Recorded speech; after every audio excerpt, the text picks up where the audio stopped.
This is Binghamton Now on News Radio 1290 WNBF Binghamton and WNBF.com. When you think about businesses that are selling through the roof, like Aloe or Allbirds or Skims, sure, you think about a great product, a cool brand, and brilliant marketing. But an often overlooked secret is actually the businesses behind the business, making selling simple. For millions of businesses, that business is Shopify. Nobody does selling better than Shopify, home of the #1 checkout on the planet. And the not-so-secret secret? With Shop Pay that boosts conversions up to 50%, meaning way less carts going abandoned and way more sales going.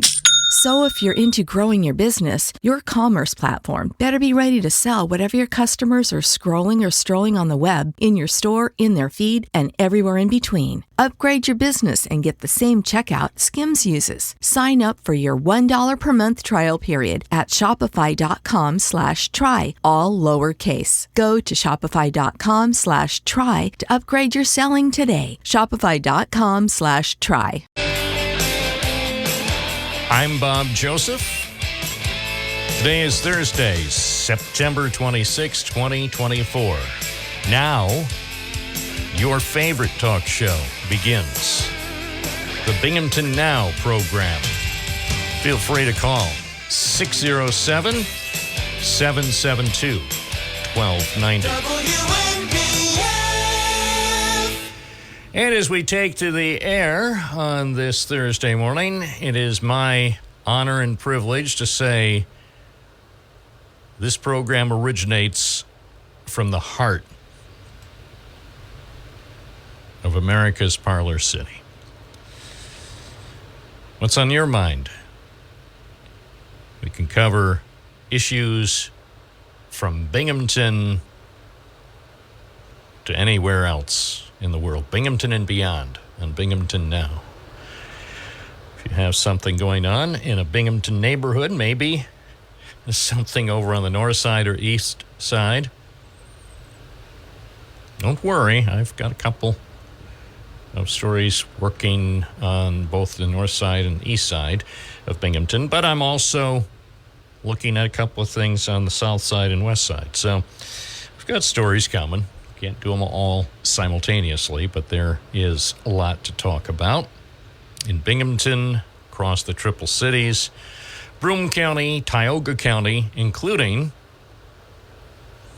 the deadly construction zone on Route 17 in the town of Owego, the Appalachian area. Route 17. The construction continues, but it's not going as smoothly as some people might like. Of course, there's a shutdown of the highway for a time Wednesday afternoon because of multiple crashes, so it was shut down in both directions. Then this morning, tractor-trailer rollover at about 5:50, so that shut down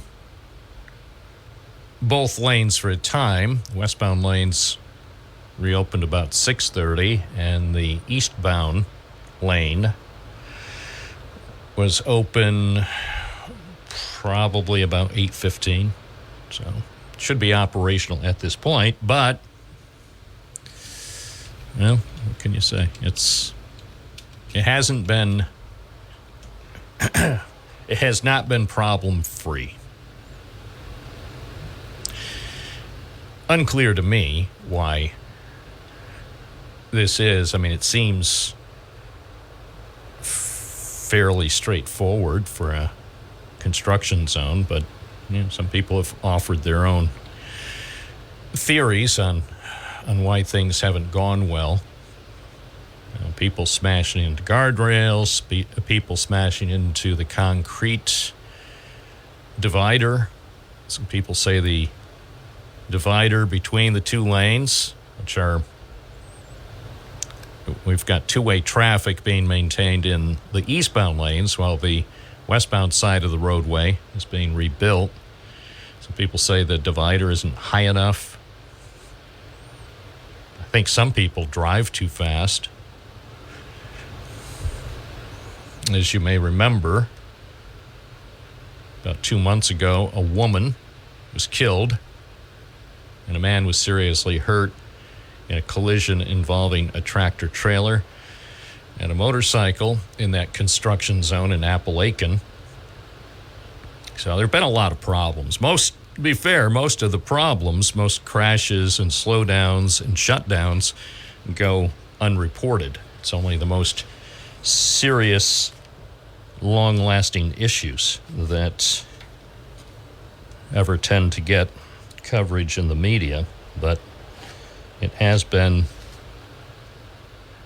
filled with problems. On the other hand, maybe that's to be expected.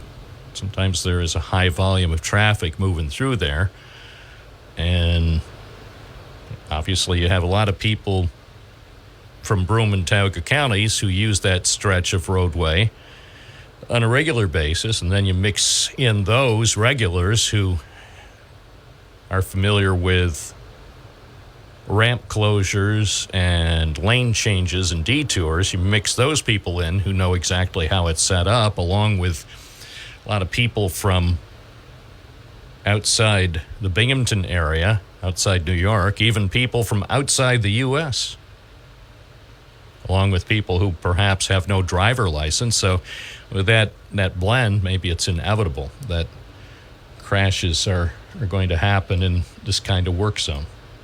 Good news is we did report on Wednesday afternoon there is substantial progress being made on the first phase of the construction, so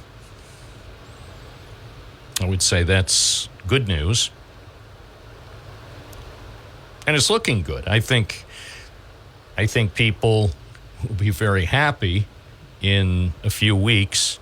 Don't have a specific date, but a few weeks when the westbound lanes are opened and the normal traffic pattern is restored for the winter months.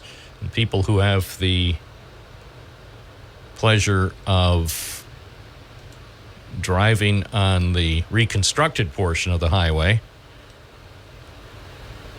from the Tioga County line out toward the village of Owego, I'm sure they'll be happy. I'm sure somebody said what they could do to help pay for the project after they reopen that, they could have some aggressive speed enforcement. State troopers could set up, and because there's going to be a natural inclination once that place opens up with a nice pavement and better markings, new signage, new guide rails, and all that, there'll be an inclination for some people to race right through that area. Maybe it speeds topping 119 miles an hour. So if the state police wanted to help pay for the cost of this $47 million project, they could have aggressive speed enforcement for the first few weeks after that newly reconstructed section of Route 17 opens up. Oh, they could also put up signs, too. They could have public service announcements, aggressive speed enforcement, so people who are driving through there in a Cadillac Escalade at 119 miles an hour heading toward Elmira, when they say they didn't realize they were speeding, then the trooper, she would be authorized to give a ticket up to $25,000 to get your attention. It's 9:19 WNBF. Take a look at our story at WNBF.com for a few of the pictures of what's going on. The signage is helpful, too, in case you were wondering how they're paying for this big project, the $47 million project in Tioga County, the Appalachian area. They put up helpful signs. Project funded by the Bipartisan Infrastructure Law, Investing in America. So I thought that was a good thing. Of course, the fact that each one of those signs may cost $400, I'm sure whoever came up with the idea for the signage thought that was money well spent. Project funded by the Bipartisan Infrastructure Law, Investing in America. So that's why they put up signs at both ends of projects like that, so you know. It was thanks to the bipartisan infrastructure law. And did you know that the election is coming up November 5th, 40 days from now? It's 9:20. This is Bob Joseph, just making some casual observations. Our number is 607-772-1290.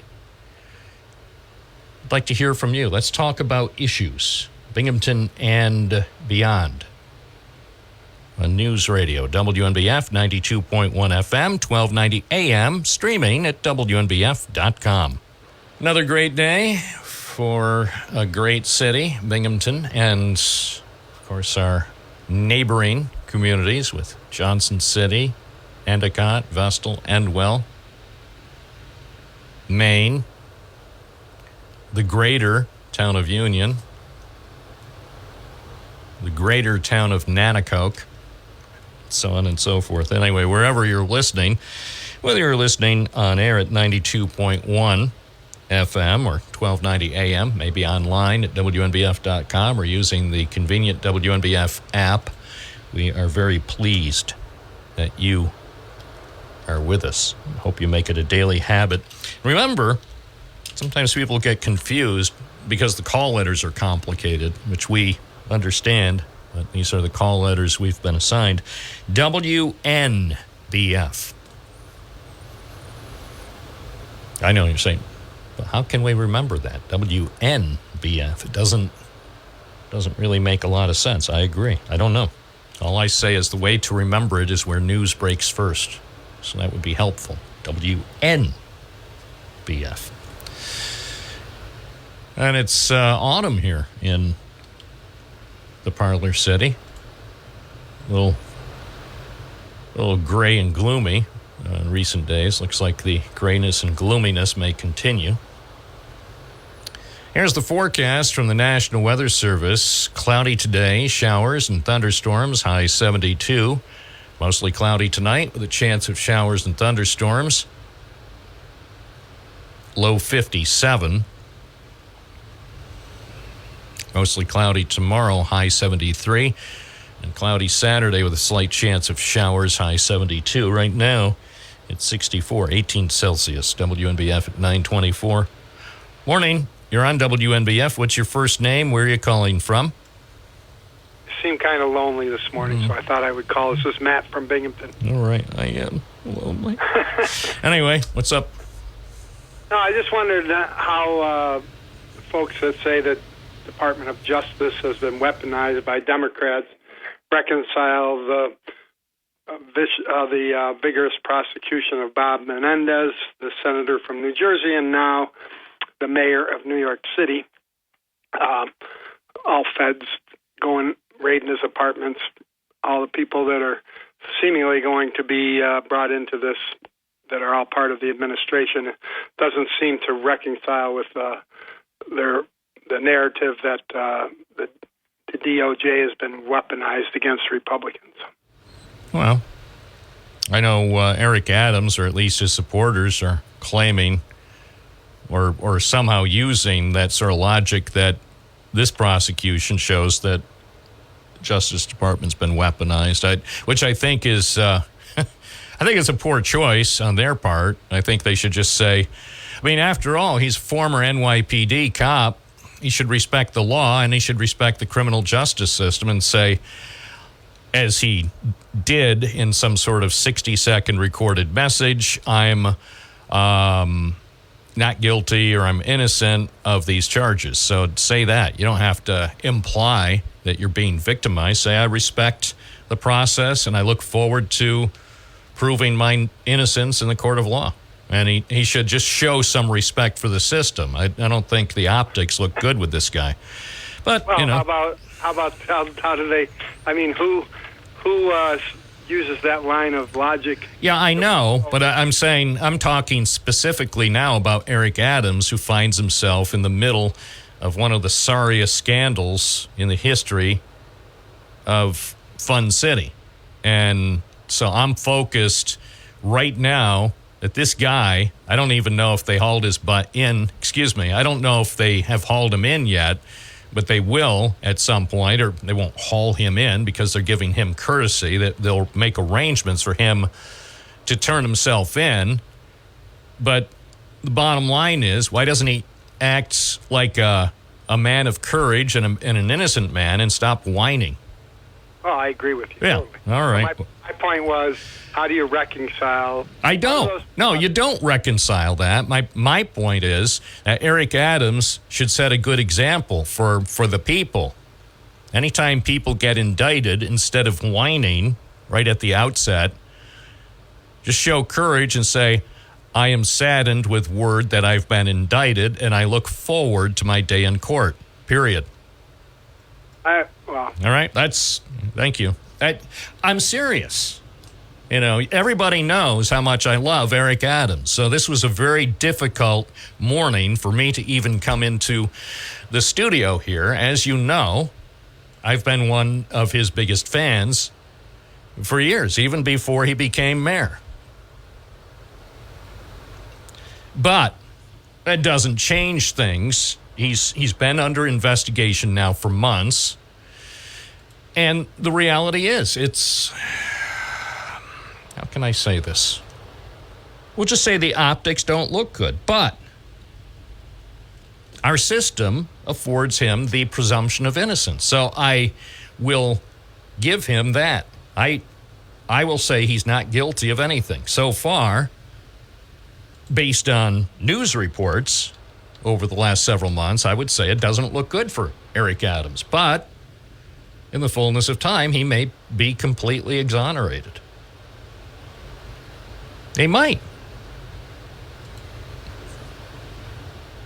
I don't prejudge cases. I don't prejudge cases involving current or former elected officials. When current or former government officials do find themselves indicted, I, like most Americans, am disappointed, but I do not equate an indictment with a conviction. As some people have said, some prosecutors, maybe most prosecutors, could indict a ham sandwich. So an indictment alone doesn't prove anything. But I will say it's a serious problem. And Eric Adams, he should hire a public relations person. Give me a call, Mr. Adams, at 12:15 this afternoon. We'll talk. Maybe you need a public relations person who is going to chart a better course instead of trying to spin this as you're somehow victimized and people are targeting you. The less you say, you should say something, because silence could be perceived as guilt, but don't unnecessarily act like you're a big victim. People get charged in this country every day with all sorts of things. And some people are guilty, of course, when they're charged. Some people who are charged turn out to be exonerated. And playing the victim card doesn't look good on TV. It's 9:30, WNBF Binghamton. Good morning. You're on the air. What's your first name? Where are you calling from? Yeah, Dave, Appalachian. Hi, Dave in Appalachian. How's that Route 17 going for you? Well, it looks like they might be opening it up before the winter comes, I would hope. Yes, I think they will. It's looking... And then work on the other side next year. Yeah. Our long national nightmare is over. Well, almost. So anyway, the reason I called was you cut off Matt just before he was about to mention Donald Trump. You were talking about people being victims. And that goes back to last week when we were talking about Donald Trump, and I mentioned that he was a psychopath. Why is it? All right, if you call Donald Trump that name again, this is just warn you once. I don't want you or anyone else to call Donald Trump a psychopath on this program. Why not? It's a medical term. Well, that's okay. You're not a medical doctor. Nor are you a medical doctor. I don't purport to be. So I don't go diagnosing people.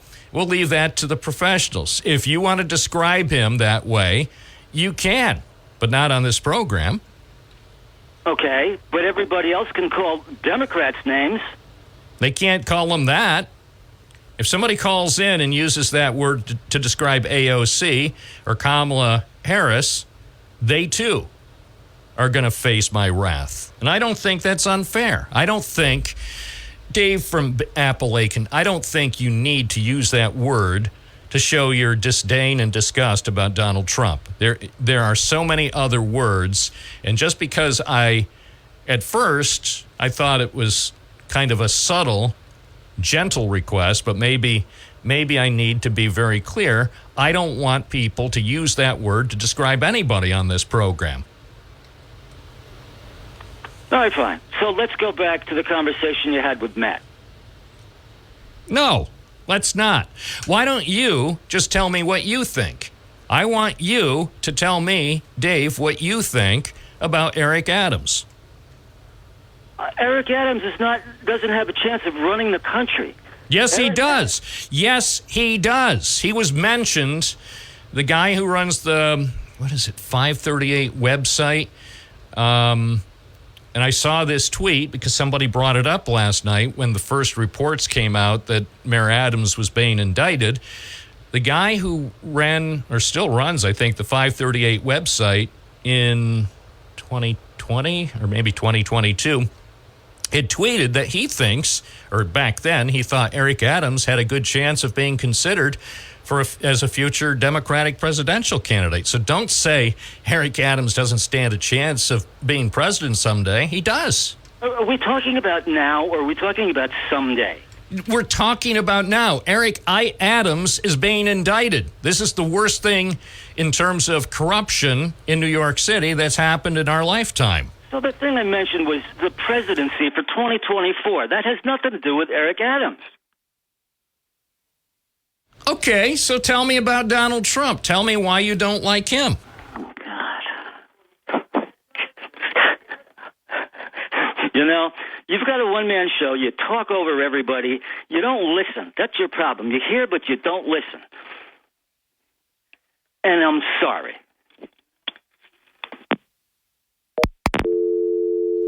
Apparently we're having phone lines, maybe water in the lines between Appalachian and the central office. It's 9:34 at WNBF. I'm Bob Joseph. I listen very well. But I will say, as the person, and again, let me be perfectly clear in case you don't understand the premise. There is one person who answers the calls, greets the participant, and then controls everything at that point. I'm the person. So if you get somebody who's repeatedly diagnosing someone when he has no business doing that and using a specific word that is not necessary for a political argument, there must be thousands of very good words for people who oppose a particular candidate to use. You don't need to use that one. And so to get all hot and bothered because the host is asking you, please don't use that word with respect to the Republican candidate or the Democratic candidate. Don't. It's unnecessary. There are many better words. Feel free to use them. It's 9:35 at WNBF. Just trying to keep things on the rails. You know, if you want to go off the rails, that's why you have the internet, where anything goes. Nobody can stop you. No, nobody can stop you on the internet. Go there if you want to use certain words. Hi, WNBF. Good morning. You're on the air. What's your first name? Where are you calling from? Selena from Binghamton. Good morning, Selena. Welcome. I think you do an excellent job. You are fair and balanced, trust me, and I listen to you all the time. Well, I would say, and I ran into a listener last night, Tony from Johnson City.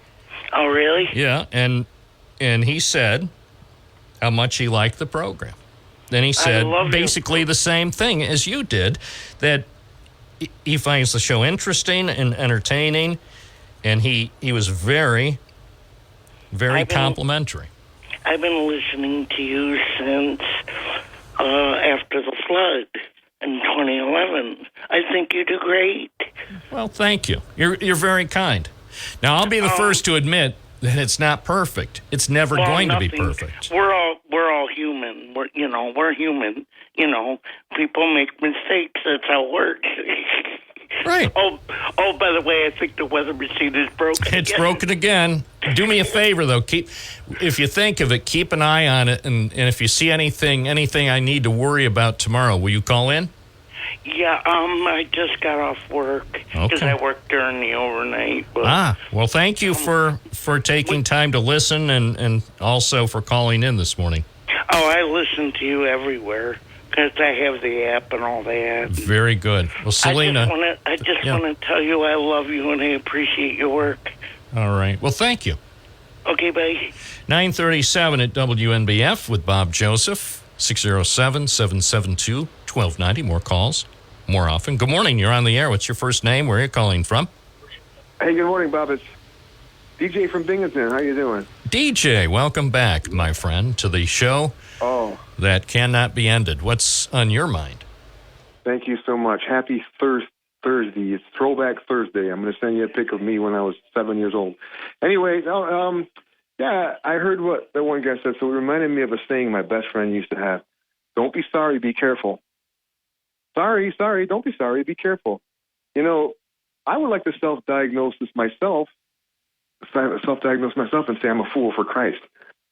Because I am. But anyway, what's going on with you, Bob? You're in a position, we're all in a position to describe ourselves, but we're in no position to assess the physical or mental health of others. Now, I will say, because we're human, if we see someone who doesn't seem to be doing well, because you can see obvious signs. If someone's sick, you could say, oh, I'm sorry, it looks like you aren't doing well. I hope you feel better, or whatever. You can be supportive, but as far as if you think someone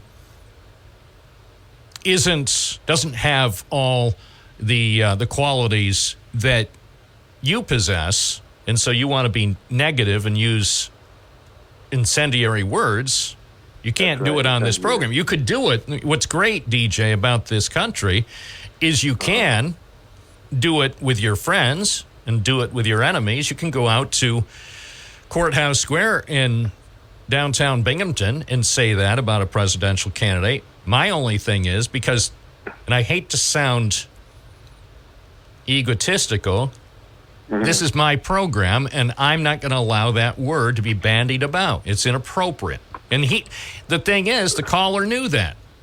Right. That is not egotistic at all. It is your program. And when you were rebuking him, I heard thousands of people in my inner ear going, yes, finally Bob Joseph sticks up for former President Trump. I stick up for him a lot. I know a lot of people think I don't stick up for him nearly enough. And maybe that's true, maybe it's not. But if you listen to this program over the long haul, I'm not talking about 1 hour or 1 day or even 1 week, but if you think about and try to remember the context, because I choose my words quite carefully when it comes to political candidates, including him. And so the things I say, even if I am not on the Trump train, doesn't mean I want anything bad to happen. I want only the best for him. Yes. Well, I tried to find that movie, Vindicating Trump. I can't find it, so I'm probably going to have to go to the same movie. Tomorrow's Friday. I'm going. All right. Well, if you go, I expect a full review on Monday. They're not showing it, Bob. They're not going to show that around here. Oh, why wouldn't they? Why? Because you don't want the theater shut up. Come on. Oh, DJ. Well, this is nobody would do that. That was a bit exaggerated. Well, in the inner cities they do. But anyway. But in the inner cities they have gun problems apart from something showing in theaters. I mean, it's probably just coincidental I mean, even here in Binghamton, we had a house that was shot up Sunday morning. We had a 16-year-old boy who was shot outside an apartment complex on the same day. So it's not that violence is foreign to us in Binghamton, but I think, here's my opinion. It's only my opinion, DJ. My opinion is they should show that movie somewhere in Broome County. I also want to thank Don Morgan, my favorite write-in candidate of my own, for saying that tomorrow is Jenna Ortega's birthday. She's one of my favorite actresses. She will be a very mature 22. All right. Well, All right, I'm sure she's going to celebrate responsibly. Thank you, DJ. 942 at WNBF and WNBF.com. More calls, more often. Stick to the issues. Stick to the issues with Binghamton Now. Well, let's see if we have another issue-oriented caller. Good morning. You're on the air. What's your first name? Where are you calling from? Good morning, Bob. It's Rob in Fort Crane. Hey, Rob. What's up? I wanted to tell you about a good experience I had with one of your advertisers, okay? And it's that foaming insulation. I answered their call and said, I'd like to have you guys come out. They came out, looked at the place, crawled underneath the place. Now, it's a 50-year-old mobile home, But said, hey, we found a problem, so we had the problem fixed. And we got a letter from NYSERDA saying that they accepted us. They did an $8,000 job underneath our place, Bob. These guys went to town. 4 kids got all suited up. They were underneath my place in no time. They took the old insulation, most of it out, because it was falling and not in good shape, and they sprayed, I don't know how many inches of this closed cell foam. Before they left, the place was warmer physically. This was back in January. The place was physically warmer. And we just got another card from NYSERDA, or not NYSERDA this time. It was NYSEG, telling us that we're one of the most efficient places, for our square footage anywhere in the area, which I thought was kind of cool. But, we have energy-rated appliances and, new windows, new doors, all that kind of stuff in the last 5-6 years, So we did our part, but still, I just want to say that was an $8,000 capital improvement. I didn't pay a nickel. That was. I just thought it needed to be said, because if anybody else out there's, getting ready to feel some drafty cold floors this winter, call these guys up. It's based on income, and the income guidelines are really actually quite high to qualify for this stuff. But well, I appreciate your call. I'm glad you had a good experience.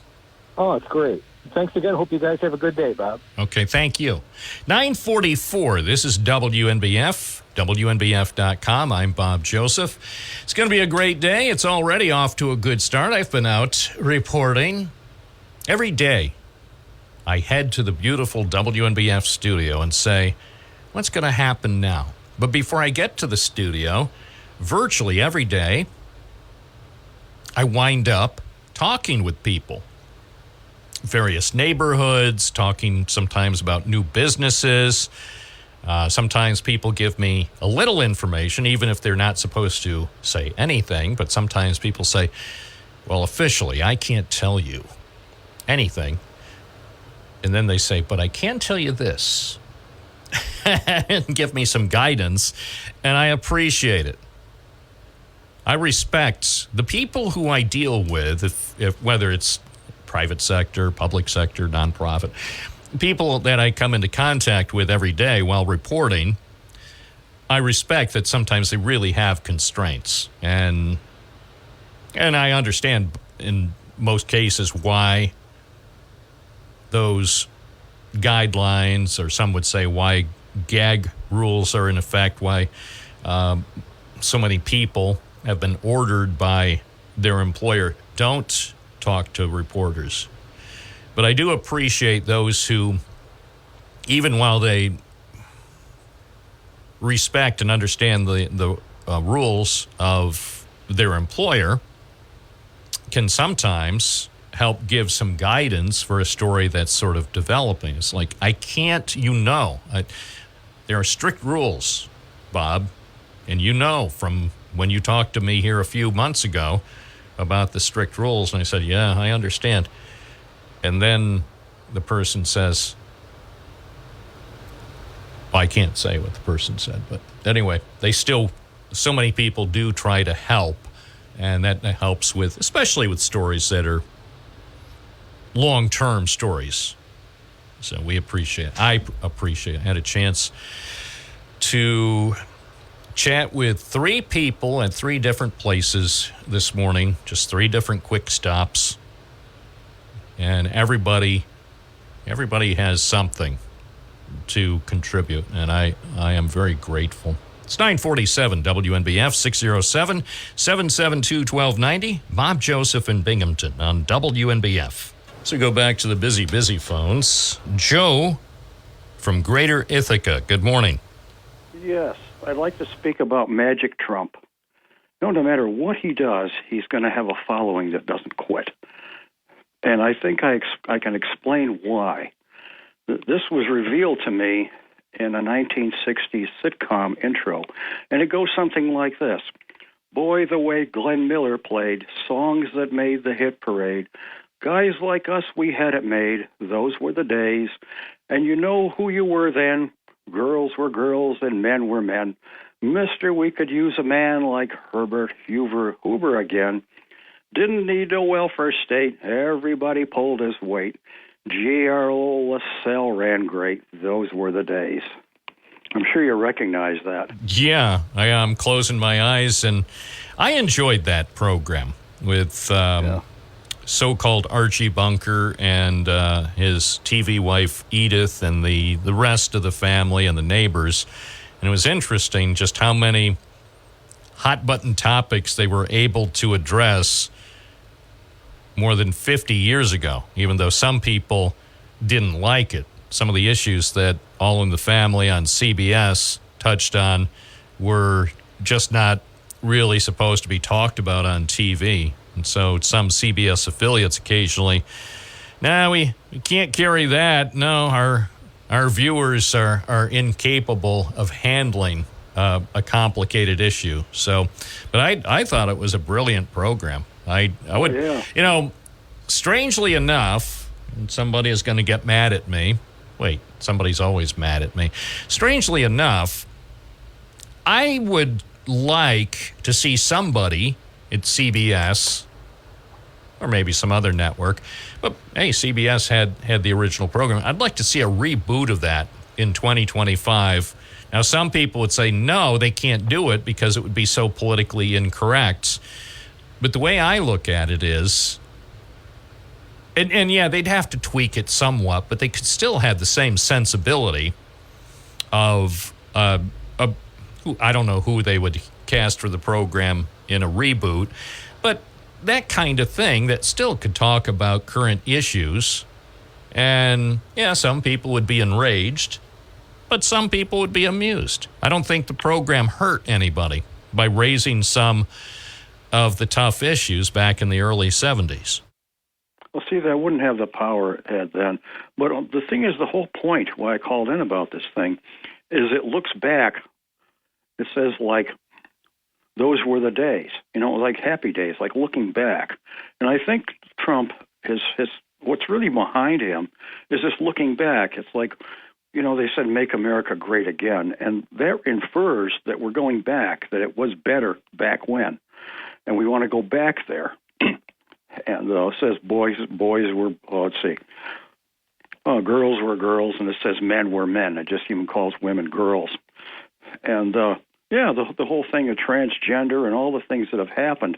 There was a book in 1970, Future, God, I'm having a hard time, Future Shock, okay? And that was back then, and it was talking about computers coming online and so on, automation, they call it, putting people out of work. And now we've really hit it when we're into artificial intelligence. But I think, too, people want to look back, like downtown Binghamton was booming, IBM was prosperous. There were other industries going on, and people look back thinking, well, those were the good times.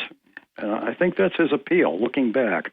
Well, I get it. I'm nostalgic, and I miss some aspects of the good old days as far as when IBM was employing 15,000 people in the Endicott area. And Endicott Johnson at one point was employing even more people, had as many as 60 production facilities. I like those days with the employment, but there are also some aspects that were prominent, things that were going on in our communities and our society in general that I don't miss. So, I mean, in my opinion, we've made some very good progress over the last several decades, but I am nostalgic for those economic good times in the Triple Cities when we had a lot of major employers, and they're missed. And that's one of the reasons why here in 2024 we're experiencing some of the problems we have now with poverty, drug abuse, alcoholism, homelessness. A lot of that just is a result of how the economy changed over the last 50 or 60 years. Well, Rod Serling said it like you can't go home. And had an episode there where the guy went back in time, and it's just, you can't do that. No, you can't. And I know some people who probably listen to this program may come away with the impression that I spend too much time looking back, and I guess I would say guilty as charged. I try to stay in the present and also look forward to the future with enthusiasm, but I do understand, not just on the history segments we do with Jerry Smith, but sometimes just other segments in general. It seems like maybe I spend too much time just saying how great the good old days were. Well, in some ways they were great. In other ways they were not very great. We tend to gloss over the bad things in the past and exaggerate the things that were good. We need to be like Janus. Janus was a Greek god, two-faced, looking forward and looking backward. Well, sure. We can appreciate our past and we can embrace the good times we've had, and we can also acknowledge the things that were bad. One thing that people around here don't like to talk about, but it's part of our history, so occasionally does have to be acknowledged, was when the KKK was big in Binghamton. I mean, Binghamton was the headquarters for the Ku Klux Klan 100 years ago or so. I remember my mother telling me they were burning crosses on, well, I call it Mount Prospect, Prospect Hill, whichever you want to refer to. They had a march of men, women, and children dressed in white sheets marching in front of the courthouse here in downtown Binghamton about 100 years ago. It's a shame, and I'm not saying it's something we need to discuss all the time. It's something we should never forget. Well, there's people who would like to go back to it. Well, sadly, there probably are. Yeah. But fortunately, I don't know much about the future, Joe. But I know we're not going back. No, we're not going back to that. Rod Serling says you can't go home. You can't go back. Appreciate your call. Back. Yeah, I appreciate Bye-bye. Your observation. Hope you have a great day. You too. Bye-bye. It's 9:57 at News Radio, WNBF and WNBF.com. We'll be taking more calls more often between now and noon. We work to get as many varied voices on the program every weekday. I'm Bob Joseph. You're listening to Binghamton Now on WNBF. We begin the hour with John Rizzoni from Tri-Cities Opera. Welcome back to the show that just can't end. Thank you, sir. I'm excited to be here. Well, it's great to have you back in the studio. It has been a while. It has. It's wonderful. It was nice to hear that theme music, get me amped up for this interview. I'm here for it. Absolutely. And people sometimes they say, although the talk show itself is pretty good, some people say they tune in primarily for the music, which I think is ironic, on a program called Binghamton Now. But hey, we bring you, I always say it's an eclectic mix. I love because, at one point you could be listening to David Byrne, and then 30 minutes later, it's like, was that John Denver I heard? What is going on in the studio? My question is, when are we going to get some opera in the mix, It may happen. I'll find some good stuff. I will concede. We've had a dearth of opera Except maybe for Queen, Bohemian Rhapsody Well, or that's something. pretty awesome. So. We may get to that later this hour, but sort of Night at the Opera, back in the day. Anyway, thanks for being with us. A lot going on as Tri-Cities Opera, coming soon. In just a matter of weeks, we'll have its 75th birthday bash. Yeah, so that's coming up in October. But we have a couple of other things that are on tap. It's a great time for TCO. We're really, we're always doing our wonderful productions, but we're also doing a lot in the community for everyone. And so this weekend, we actually have our children's opera, The Ugly Duckling, in a free performance. The premiere performance will be free for kids and families, whoever wants to show up. And that's at 11 o'clock this Saturday at the Tri-Cities Opera Center. It's the first show of the tour that we bring to schools throughout the county. And then next week, we're actually beginning replacement on our roof at Tri-Cities Opera through some wonderful funding from New York State. Thank you to Senator Leo Webb and also Assemblywoman Donna Lepardo and Jason Garner and the county, the city. I mean, so many wonderful entities come together to make sure we can do these great things. But then also next week, we're at the Roberson opening our 75th anniversary exhibit on Friday. There's an opening reception, and that will be there for basically the foreseeable future through the end of the year, through Home for the Holidays. And we're very excited to kind of get that timeline narrative of TCO's history with lots of costumes and set models and press clippings from our 75-year history. So it kind of all leads up to this birthday bash on October 19th, at the Opera Center on Clinton Street. It's a cake and champagne party with swing dancing, all kinds of dancing. We're going to have a really fun evening, low ticket prices, just meant to bring out the community and let people see what we're about and learn more about Tri-Cities Opera. Sounds great. Well, it sounds like everybody wants a reason to celebrate, sure. And certainly that'll be a great reason for Tri-Cities Opera and the community to celebrate and acknowledge what's happened over the last 75 years. Yeah.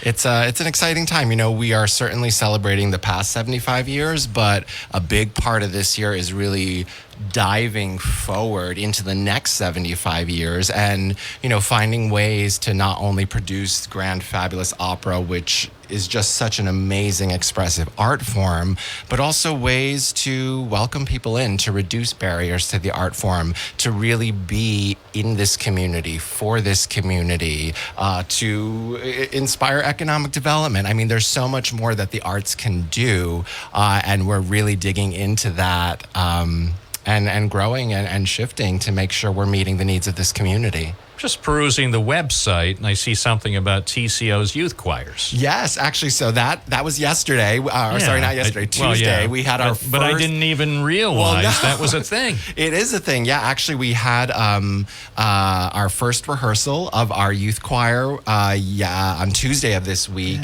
Yeah. We got a great group of kids. Very exciting. I am very blessed to have a rehearsal room under my office. And so on Tuesday, while they were doing their first rehearsal, I got to hear their beautiful voices coming up through the floor, and it's just a wonderful thing. We recognize we've been doing a lot with education. I mean, our tour for kids has been happening for almost 50 years at this point. So getting into schools and focusing on, getting music and theater to kids in a significant way has always been something we've been interested in. But I think one of the things we've learned is that not only is the appreciation of music, art, theater, opera important, getting involved in the creation of it really helps, not only helps you develop a love for it, but it helps you build skills for life. And the discipline, the dedication is something that I think serves people well beyond their youth and their engagement with TCO. And are there two youth choirs, a senior and junior? So we actually are combining the two. Okay, that's what I was wondering. You mentioned only Tuesday, and I see on the website there was a possibility that there would be we were working through some, some staffing things and different things, and decided to combine the two groups. So that's actually a rather new development, but we are very excited to have this group. It is one group now on Tuesday nights, and we will have a holiday concert coming up in December. And then also we'll continue this into next year and have a concert sort of at the end of the school year, date TBD. So for the youth choir, what's the age range? What are the youngest participants? Is 10 to 18. So it's a nice range, and I think there's something special about these musical experiences that bring, kids who might not see each other in the normal course of their school lives or their grade lives, to really connect people. And, we do it through the choir. We do it through our shows. It's a place where we get to experience things together. And I think in this world of screens and consumption of digital media and such, a lot of times that's done alone and that's done in our own world. And I think there's something very powerful, important, and special about bringing people together to delve into this, both creating the form and also experiencing it. Well, the rehearsal process, the fact that a lot of people get together and make a deliberate effort to take time out of their busy week, say, well, I'll be here. I will be here. I commit to being here for rehearsal on Tuesdays, and then look ahead for the performance and also be able to appreciate how far you've come from, compared to the beginning till the point where you're ready to rehearse or ready for perform in front of the public. It's huge, and I think one of the things we recognize with the creation of this youth choir is that within our community, we have the Binghamton Youth Symphony, which allows instrumentalists to explore sort of a deeper delve than the excellent education that they're getting in our local schools. But there's not really an entity that allows singers to sort of explore choral singing, developing vocal technique, music reading in a group setting. And so we just it grew out of a need in the community, and we're very excited to meet the needs of this community. For a long time, it was the artistic needs, the creative needs, but there are needs that we are experiencing, especially since the pandemic, but all along the way, and Tri-Cities Opera is really working to find the places where we can intersect and help the community in any way we can. For people interested in the birthday bash on October 19th, if they want to obtain tickets, what's the best way? Best way is tricitiesopera.com, and there's clear ticketing links there. And I would also say one of the best ways to actually just know what's going on at TCO, there's so much exciting stuff happening all the time, and web updates take a little more time than Facebook posts. So I would say, a follow on our Facebook page will really keep you in the loop about all the wonderful things that are happening at TCO, both for the course of this 75th anniversary season and beyond. And you have talked about some of the things coming up over the next few weeks, but as they say, wait, there's more. The season won't be over just this fall. There's more to come. You're absolutely right, Bob. So in November, just after Veterans Day, we'll be presenting an opera called All Is Calm, The Christmas Truce of 1914, which is this beautiful, powerful piece set during World War I, when the Allies and Germans put down their weapons and celebrated Christmas together. It's a beautiful story. It's a powerful story. And the format of it is beautiful a cappella arrangements of Christmas carols, of fight songs, and then it's woven together with words from the letters of the soldiers who actually lived that experience. So it's a gorgeous way that we are trying to kick off the holiday season and also celebrate our veterans, our military. While none of them are veterans of that war, certainly the production brings to light this interesting position we put our service members in of being fighters and also being lovers and human beings. And what does that mean for this world? It's very, very beautiful. And then in December, we'll be doing carols in the community. We'll have our resident artists doing little carol concerts here, there, and everywhere for the first 2 weeks of December, which we're bringing back after the success of that last year.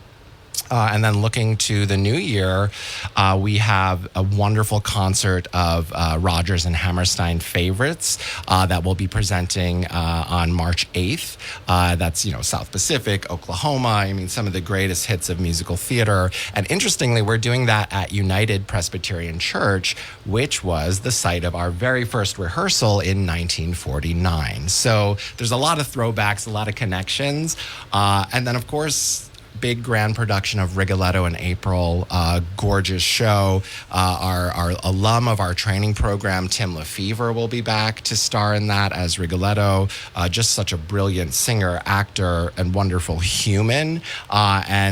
I just think there's a lot of great things coming up this season, even more on the website and through the Facebook page. So if any of this piques your interest, I'd say check it out. There's lots of good stuff coming. Lots of fun. Lots to celebrate. Absolutely, sir. Well, it's a celebration of not only TCO, but this community. Because this community, for 75 years, has invested in this company. And I really see myself as the steward of that investment, and how do we make sure that those investments continue to support the community? And that's what the past 75 years have been about, but certainly the next 75 years will be a really big focus of what we do. John Rizzoni with Tri-Cities Opera, thank you for joining us here at WNBF. My pleasure, as always, Bob. Thank you. It's 10:23 now. Is a good time for people to call if you have something to talk about. If you want to talk about the issues, well, I guess I will. Try me. See if you could say something that can provoke a response from the host. Good luck. 607-772-1290. I'm kidding. I would love to talk with you. Coming up next on Binghamton Now. And I love to talk with everybody. Everybody. I love to talk. Good morning. You're on the air on Binghamton Now. What's your first name? Where are you calling from? Beverly from the town of Dickinson. I'd like to ask you a question. Is the motor vehicles open on Shenango Street? Yes. Because I know that they shut down there for a while, and I was just wondering if they were open, because my granddaughter's husband has to go down and renew his license. So I thought I'd call and ask you if it was open. To the best of my knowledge, it's open. I personally haven't been in the office in a long time, but I've been by there and it appeared to be operating. So to the best of my knowledge, it's open. If I find out differently, or perhaps if a listener knows about any change that they've made in the operation, I'm sure we'll put it on the program. But as far as I know, they're operating on normal hours. Yeah, I thought I'd call and ask, because he has to renew his license. Right. And I said, well, maybe you can do it in Binghamton here. Yeah. And he's working now, so I told him I'd give you a call to find out. Okay, I'm looking it up now on the website here. Department of Motor Vehicles, Broome County, 81 Shenango Street. Let me see. Says they still strongly encourage appointments, but walk-ins are accepted for both offices, Binghamton, Shenango Street, Endicott, Washington Avenue. So walk-ins are accepted on weekdays until 4 p.m. Okay, because all right. I just thought I'd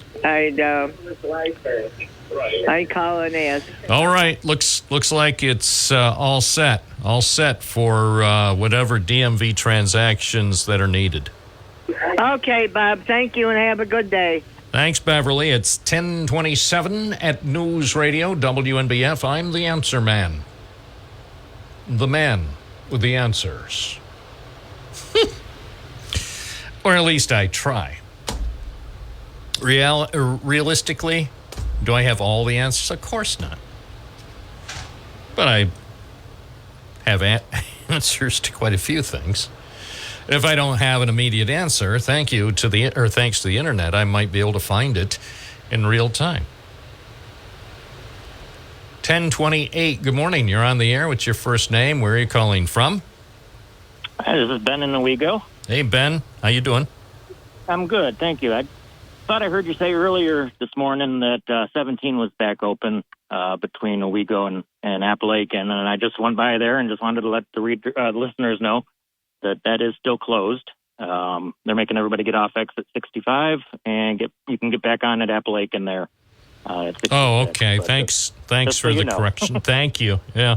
Well, It's going to be nice, though, in a few weeks. I'm trying to get the official date when the westbound lanes will reopen, but it looks, from the work I've seen, it looks nice, and I won't be surprised that more than a few people drive that 6-mile stretch at something above 65 miles an hour, at least for the first couple of days.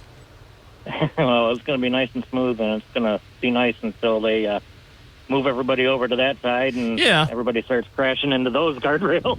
Well, unfortunately, work zones, and I know I mentioned earlier concerns about so many crashes over the last few months, but I guess when you think about the traffic volume going through there, especially at some peak periods with thousands of vehicles going through there every day, maybe it's actually hasn't been as bad as it could be. It seems to me one of the biggest problems traveling through the work zone is speed, because the posted speed in the work zone is 55. The other thing is, if you're behind traffic, leave enough space, because sometimes in a work zone, they should put up more signs, or actually, I don't think they have any. But if I were running that place, which of course I won't run it, but if I were in charge of that work zone, I would put signs right at the start of the work zone, be prepared to stop. Which you should always be prepared to stop anyway, but add those signs maybe every couple of miles just to remind people, and spacing, because I see a lot of people who are, I try to adhere to the speed limit in the work zone. So if I'm going 55, if conditions permit, I don't really appreciate somebody who's about 2 feet from the back of my car. I mean, I get it. They're in a hurry, but if you go close to my car, it doesn't mean I'm going to speed up. Well, there used to be a term for that. I think it was called tailgating. Yes. Yeah. And it's, look, I'm in a big hurry too. You know me. Listen to me, how impatient I am. But I also, most importantly, I want to get to where I need to go on time and alive. So even though there's an inclination to go 119 miles per hour through Tioga County, I personally won't do it. But that's I just just wanted to let you guys, thanks, Ben. Let you guys know that, so thank you. Thanks. All right, so 17 eastbound remains closed because that tractor-trailer rollover that happened at 5:50 this morning. My information indicates the driver had a leg injury. So it took a few minutes for the medics and firefighters to extricate him from his wrecked rig. And then, obviously, they hauled him off to some hospital to get his leg checked out, right? I don't have a sense that his injuries were severe.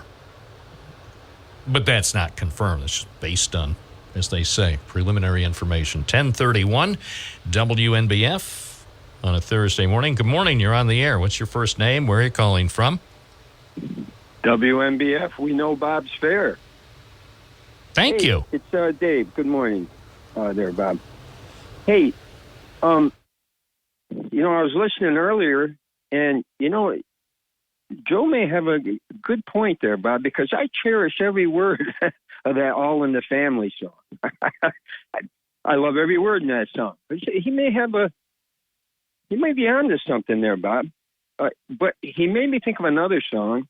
Time may change me, but I can't change time. You know what that's from, Bob. Yeah, I'm familiar with it. Yeah. Changes, Bowie. Yes. I see. I think it's true of most people in most cases. Look, we develop a worldview when we're quite young, and sometimes a lot of it is a result of our parents and their worldview or what our conditions were as kids.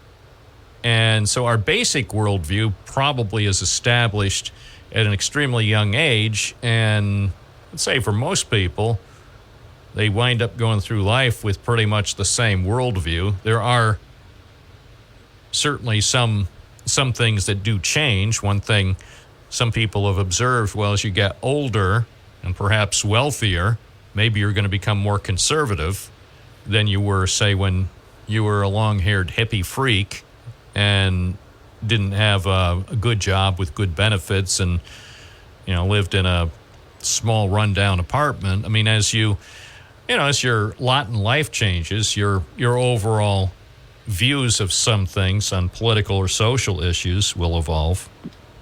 Yep, I agree there, Bob. That is true. Hey, real quick too, Bob, on that topic, well, along those lines anyways, Bob, it's kind of disturbing. I've been reading a lot about Gen Z, how difficult they are in the workplace, Bob. Who can we contribute that to? The parents, teachers, technology? Who can we blame for this, Bob? They're our future here, and they can't behave themselves in the workplace. They can't get off their what. They have no motivation. They're hard to deal with. A lot of reports, Bob. Who can we blame this on? I don't look at it as who we could blame. I mean, there are multiple factors, and you identified some of the main factors, and I suppose there are more. It's not a question of pointing fingers. I mean, is it the parents' fault? Is it the fault of schools or teachers? Is technology to blame? I'd say all of that and more. I mean, things change, and in part, parents just approach parenting differently today, in many cases, than they might have a few decades ago. And part of that, I mean, society has changed. Every aspect of society. When I grew up, people smoked weed, but they couldn't do it legally. Now, you've got Governor Kathy Hochul doing photo ops for the Weed Hut on Court Street instead of coming in here to the station to answer questions. So that shows you how much things have changed in one respect, but that's just a single example. Life is totally different now than it was when we grew up. Right, Bob. And we grew up when work ethic was big, because we both pedaled with our papers, and we continued on in our life with good work ethic. That seemed to be, it seems to be much better back then than it is now. Much better. And I credit that paper route. That was my first job. And maybe I didn't make a lot of money, but I certainly made enough so it was worth my while, and ultimately saved some money from the paper route and from other legitimate work to buy a car. Not a great car, a used car, and I was happy. But hey, It's everybody does need a work ethic. And unfortunately, for some people, they're not getting perhaps a great example. That goes back to that song Joe brought up, Bob. Didn't need no welfare states. Everybody pulled their weight. Bob. Yeah, that's how it used to be. Not so much anymore. Well, we'll see what happens. Okay, Bob, have a good one. Yeah, only time will tell. It's 10:37 at News Radio, WNBF, WNBF.com. Oh, what the heck. Let's take another call on our busy lines. 607-772-1290. Hello, you're on the busy line. What's your first name? Where are you calling from? Hello, Bob. It's Gary on the west side. Good morning to you. Good morning. I have a confession to make about a paper route. I'm not proud of this fact, but this is what I did when I was younger. So what happens is that you have the paper routes, and people, they come and they go, right? Because they're getting older. They're not doing paper routes no more. So what I used to do, shame on me for this, I'll say that first right off, is that when a paper route would come available in like end of November, early December, I would take it and I would work it and I'd deliver the papers. And then, you know where I'm going with this, I think. Oh, I know. And then Christmas comes, and you get all of these tips, and Gary's bye-bye at first of the year. I mean, say what you will, but I made my money, and I'm not proud of it. But anyway. Well, that's an approach. At least you did the job. I mean. Oh, I did the job. It's not as though you were under contract and you violated a contract. It's, if when they signed up newspaper carriers, if they said, all right, welcome to the exciting world of delivering daily newspapers at all hours, in all types of weather. So as a condition of your employment, we want you to sign this contract. And one part of the contract is you agree to deliver all these newspapers for the next 12 months. Sign here. But that wasn't part of the deal. It was always, so some people did work for a relatively short period of time. I think I worked consistently, I don't know if it was for 3 years, between 2 and 3 years, delivering the paper. And but that was just me. And it never actually crossed my mind to. Now, right, that's where I'm. Yeah, Bob, I'm a little off. Okay, but anyway, I mean, the bottom line is, hey, as long as you did the work that they hired you to do, and then when for whatever reason you decided I don't want to do this work anymore at this time, but maybe I'll be back in the future. Well, hey, good for you. That's, I probably might have done the same, but, on the other hand, maybe secretly I enjoyed getting up at 4 o'clock on Saturday and Sunday mornings.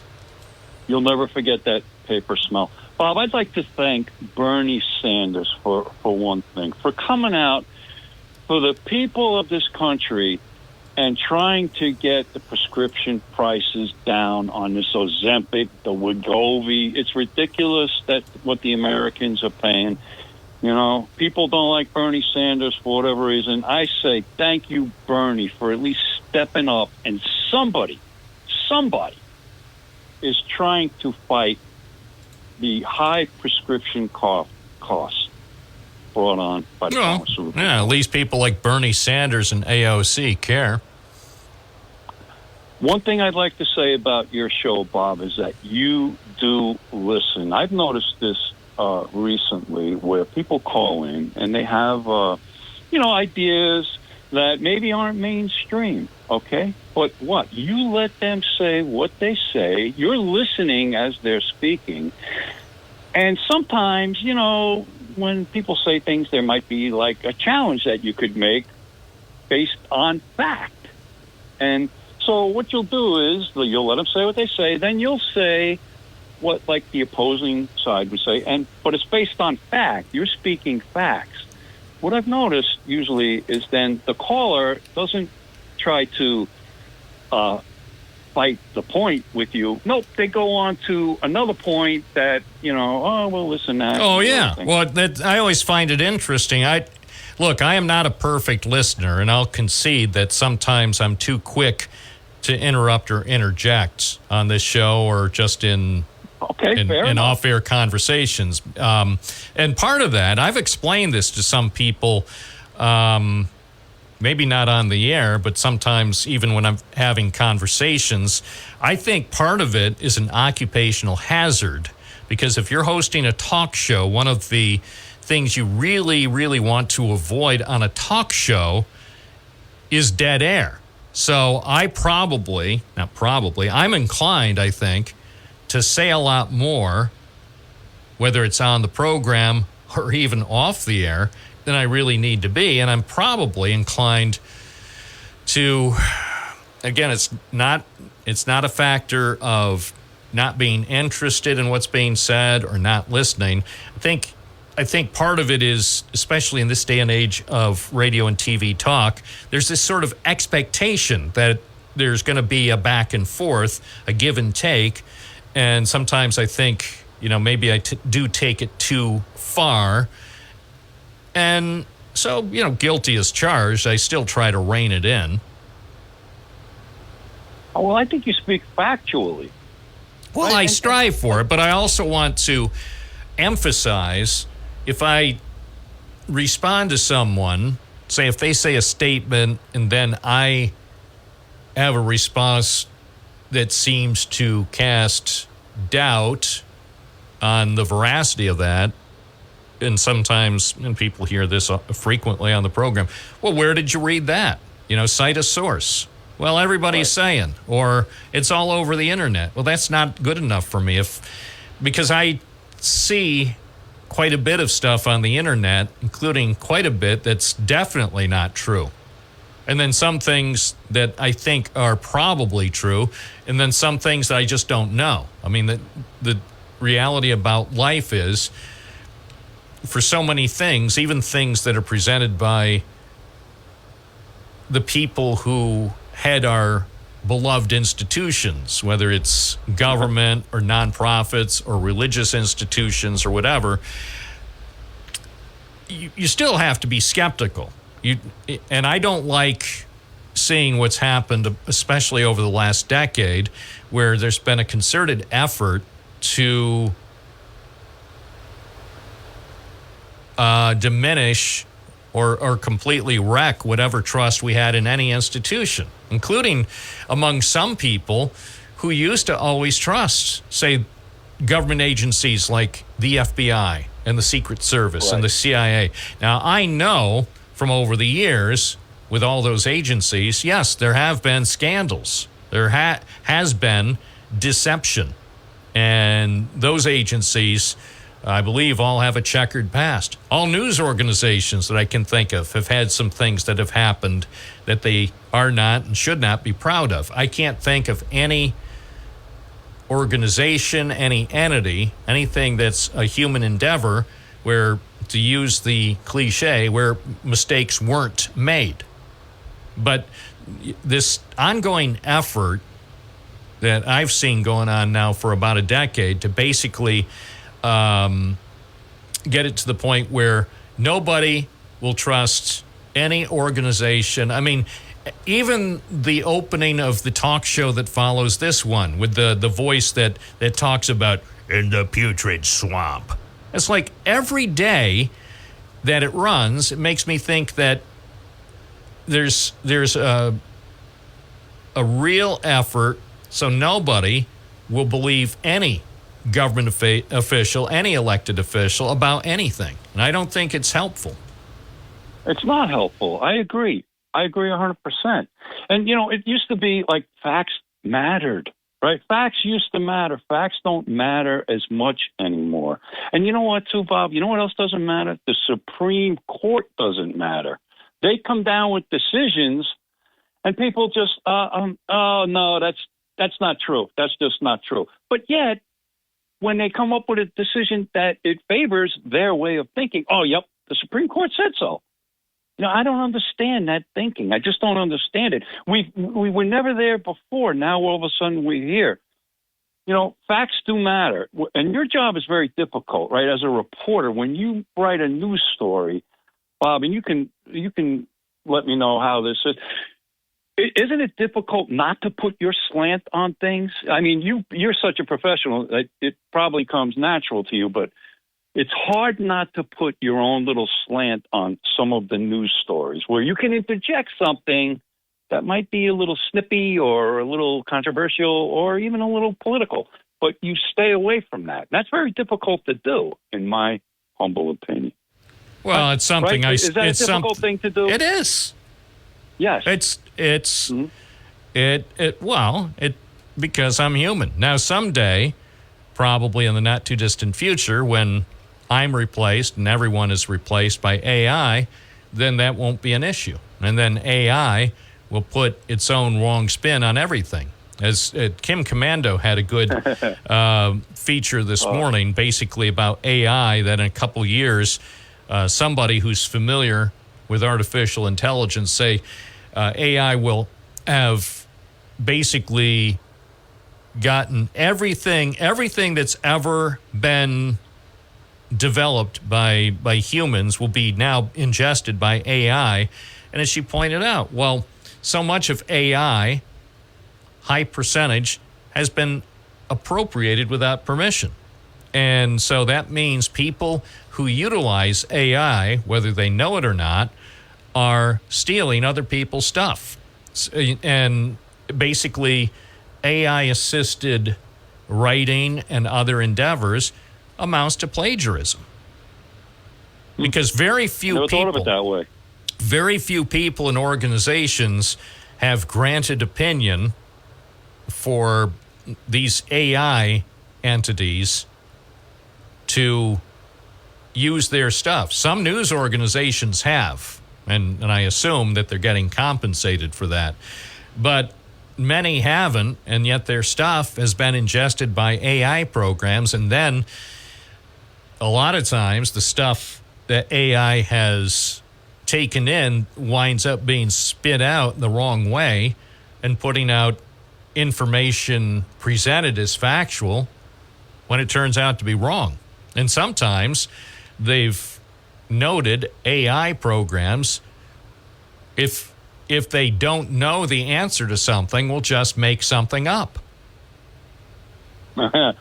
So we're, as Kim Commando said, I didn't hear the very beginning of her feature this morning, but I heard the end. But her conclusion at the end of today's feature was something to the effect, well, eventually and fairly soon, AI is going to wind up harming all of us. I mean, she left it basically like that. At some point, it will happen. It will happen, and we don't know exactly what will happen or how bad it'll be, but there will be some serious consequences because of AI. And at this point, very few people are working to prevent it. Too many private companies, too many researchers and technology firms, everybody, and even governments, like, oh yeah, AI everything, AI this. No, it's interesting technology, and I'm fascinated by it. But the truth is, it's likely to get out of control pretty fast. There's a lot of intelligent people that agree with you, Bob, like way smarter than us, that are saying, yeah, this is something that we really need to be aware of, you know? Yep. But just getting back to your show just quickly, like, look, there's people, they don't want, I can't watch CNN, I can't watch MSNBC, I can't watch Fox because they don't come up with the facts, you know, they're just putting their spin on it, okay? I don't see much of a spin coming from the way that you report, right? And so I think that's important. If you just, like, tell the news like the news is, that's what people want. People just want to hear the news. They don't want these spins on it, and they want it to be factual. And whoever comes up with that, I know Newsmax is trying to do that, right? There's other, you know, they realize that this is the way that people want to hear. They want to hear straight factual stuff, right? And I think your show is on that line, and that's why I enjoy it. You know, and that's just my opinion. There's going to be people that disagree, and fine. That is fine. That's my opinion. Yeah, thank you. I appreciate it. I want to hear divergent opinions every morning. 607-772-1290.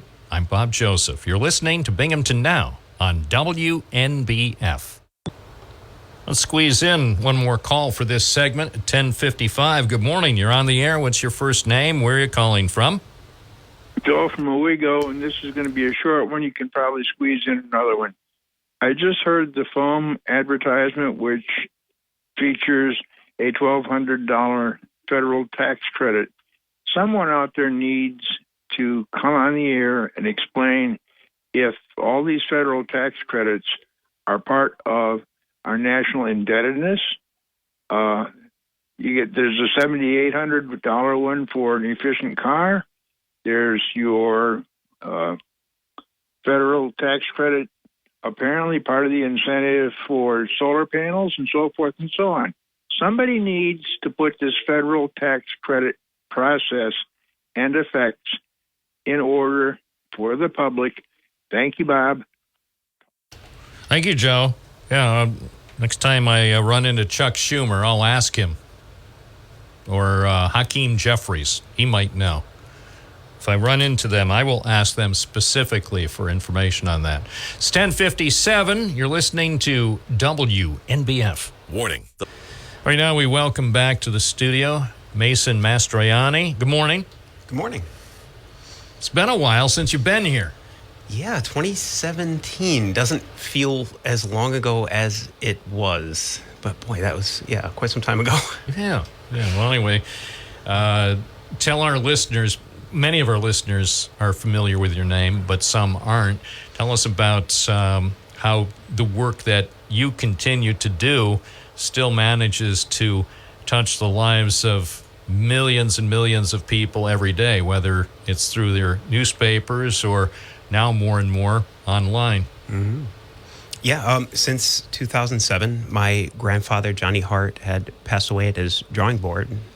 Since then, I have been drawing the comic strip BC and later also The Wizard of Id, along with my brother Mick, who's the writer. Gosh, I cannot believe it's been since 2007, but that's been my job for that long. And is it still as exciting as it was at the start, or has it become, now that you've been doing it for several years, do you ever get bored? No, I never get bored. I definitely have days where it becomes a little bit of a drag, just trying to figure out how to keep up with gags, try to figure out how to keep things relevant. But it's an incredible blessing. It feels like it's definitely the greatest job I've ever had. I know some days I forget how long we've actually been doing it. And it feels like I just picked up the pen, a year or two ago. Never boring. Always. Well, that's good. But I can also understand. I mean, I've been doing this endeavor. I've been hosting this talk show, unbelievably, for more than 13 years. It doesn't seem possible, and yet I've done it. And then I've also been working here at WNBF as a reporter, we'll just say for much, much longer.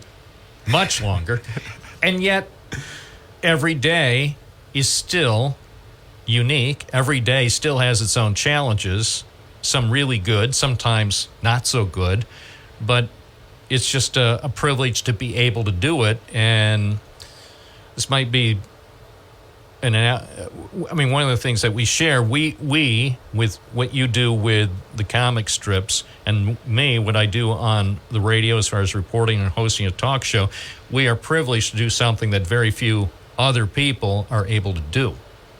Yes, that is something I actually think about that quite a bit, especially in the times we're going through. Things are changing quite a bit, obviously.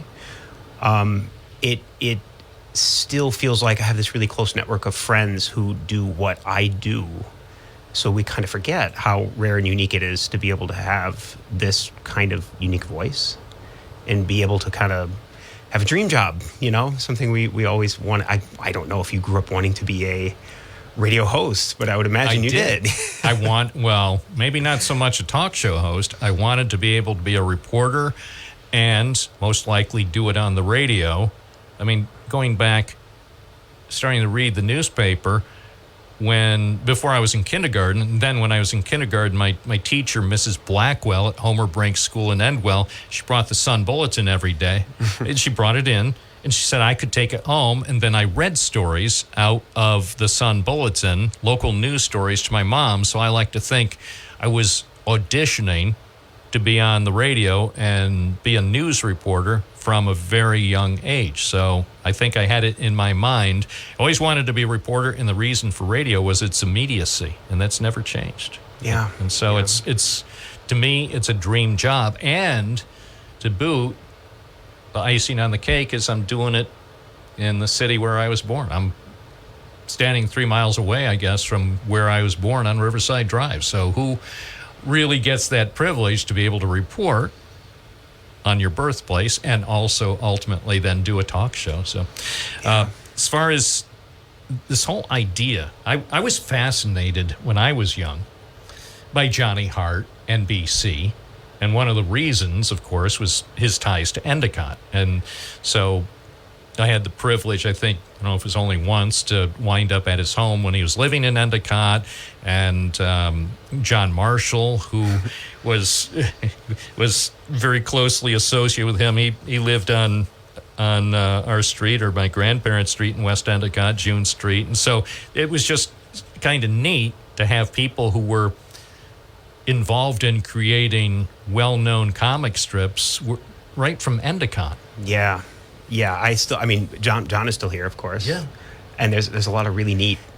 I think people will be surprised how many artists and just people of our ilk in our industry live here. Yeah. It's a neat thing to get to see. Sort of hidden in plain sight. I mean, Right. if you know, you know, but it's not as though that the artists who live here in the Binghamton area have big signs saying, hey, look, I am plying my trade and doing work that is appreciated by lots of people around the world, and it's happening sort of right next door or in our backyard.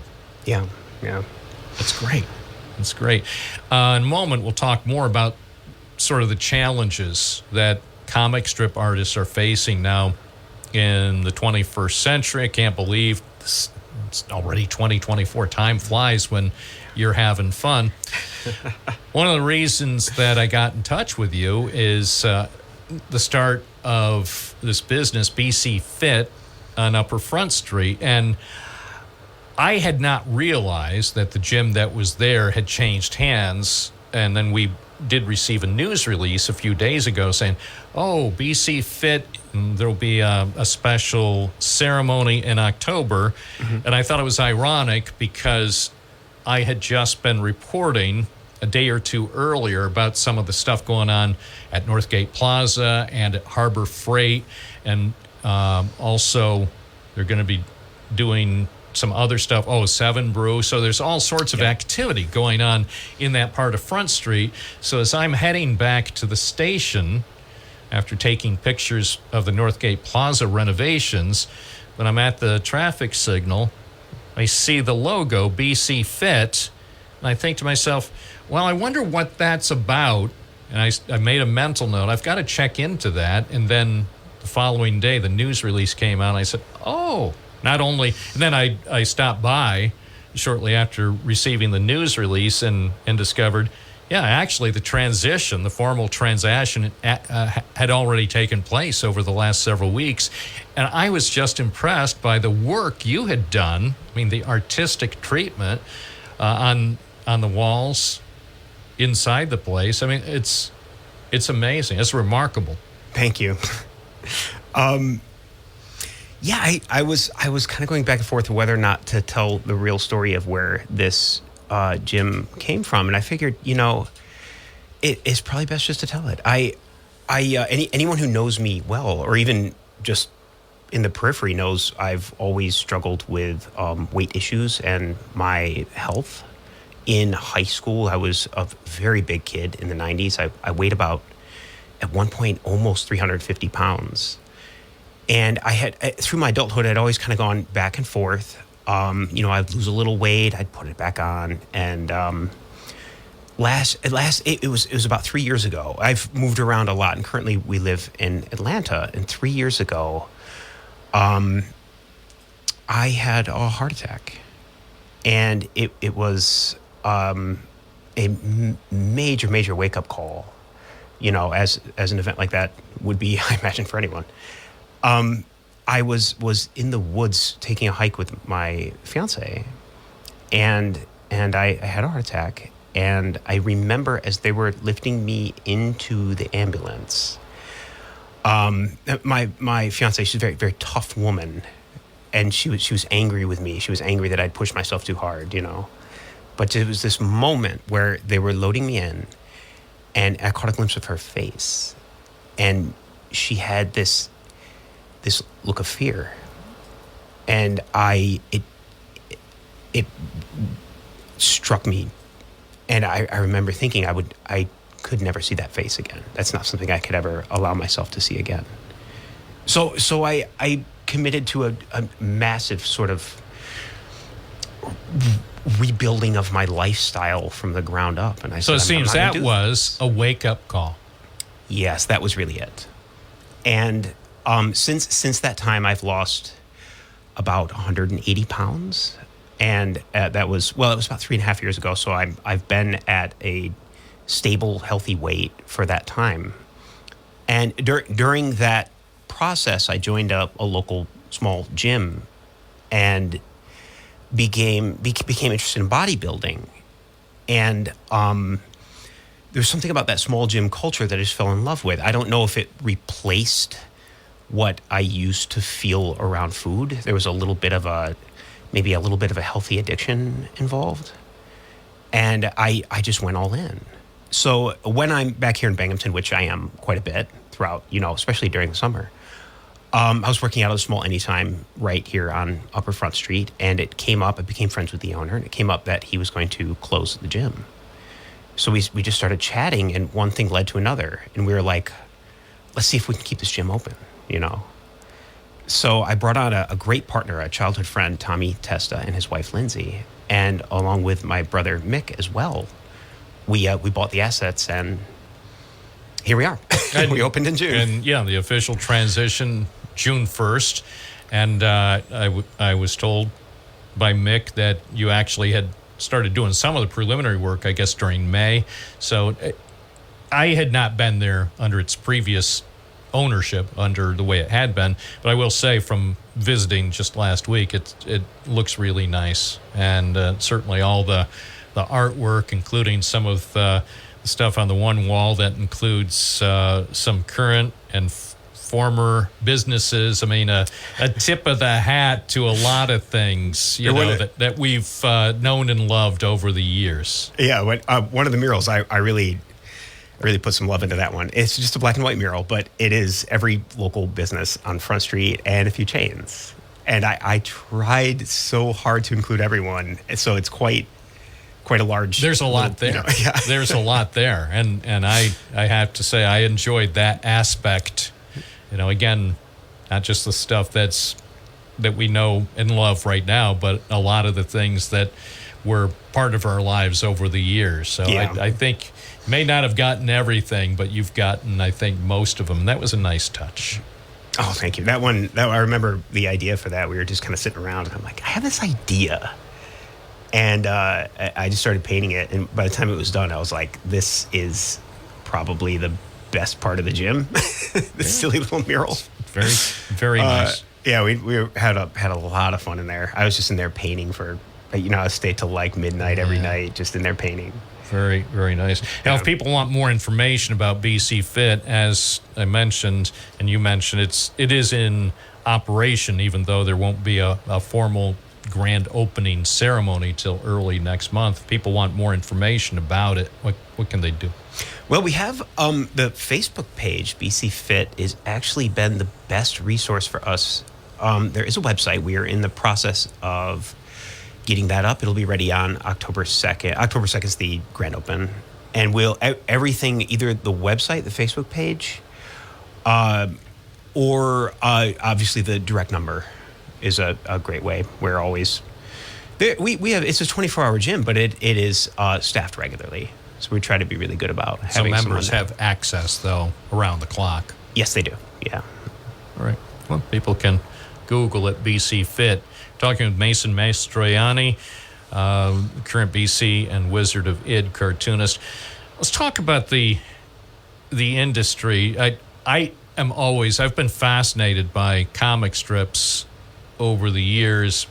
Also, though, haven't been so excited about them in recent years because the newspaper business, for some reason, decided everything needs to be downsized. So the great work that you and other people who are developing these comic strips, a lot of the work is so small that it's hard to appreciate. And it must, if I, as a follower of certain comic strips, am disappointed by it, imagine it must be, in some cases, heartbreaking for you as the artist, as a creator, to see.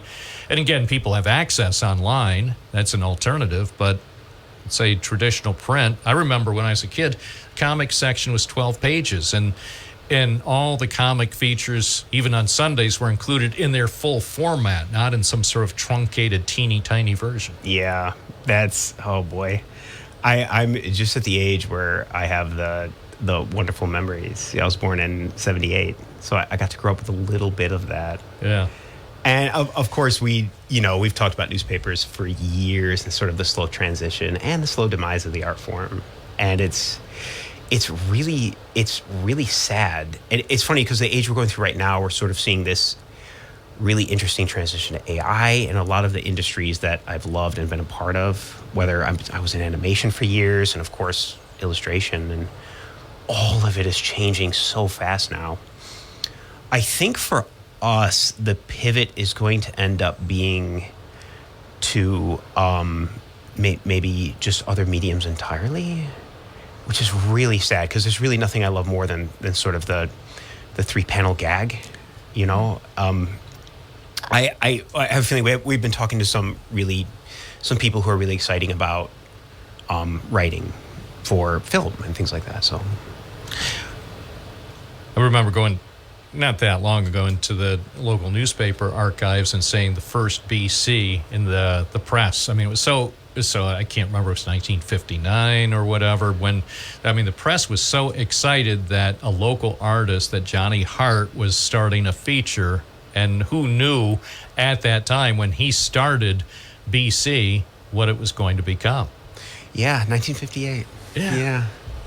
And go ahead. Yeah, I mean, there was the teaser. I think, I don't know if it was a few days before it first appeared, and then just looking at the first strips, the first few days, and saying, so that's how it started. And clearly, like everything, it's evolved over the years. But just the thought that something with a local person, with an Endicott native, and look what he managed to accomplish during his lifetime, and of course the legacy lives on thanks to your work and Mick's work. Yeah, it's I grew up with such a closeness with the characters that they feel like family members, and drawing them now, I feel like I'm having conversations with my grandfather.